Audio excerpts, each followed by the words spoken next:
Kamusta mahal na mga manonood?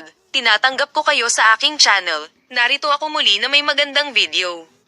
Bago lumipat sa aking video, huwag kalimutang mag-subscribe sa aking channel, i-like at ibahagi ang aking video.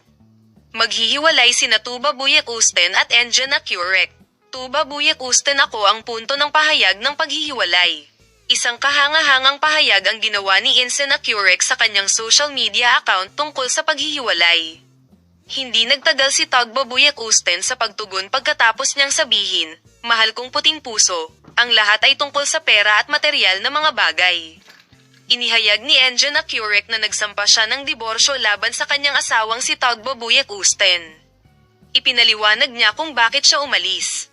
Ipinaliwanag ni Engin Akyurek sa kanyang social media account kung bakit siya nakipaghiwalay kay Tuba Büyüküstün, kung kanino siya naging asawa ng 5 taon. Ginamit ni Engin Akyurek, na nagbahagi ng kanyang petisyon sa diborsyo, ang mga sumusunod na pahayag.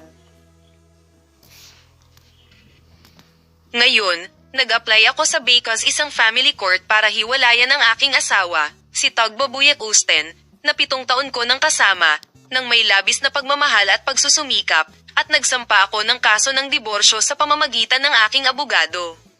Ang aking malapit na bilog, ang aking pamilya na nagmamahal sa akin, at lahat ng nakakakilala sa akin ay nagsusulat at nag-uusap tungkol sa dahilan kung bakit gusto kong hiwalayan.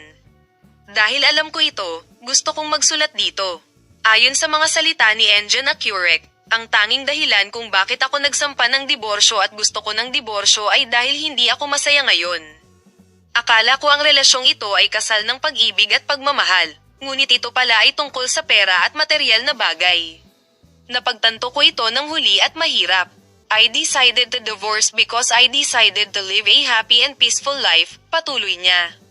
Nagbigay ng pahayag si Tuba Büyüküstün tungkol sa issue sa kanyang social media account. Ibabahagi ko sa iyo ang pahayag ni Tuba Büyüküstün sa aking susunod na video, kaya huwag kalimutang subaybayan ang aming channel. Ang desisyon ng diborsyo ni Tuba Büyüküstün at INC ay nagulat sa lahat. Nakaakit ng malaking atensyon ang desisyon ng pag-ibig at diborsyo ni Tuba Büyüküstün at Engin Akyurek.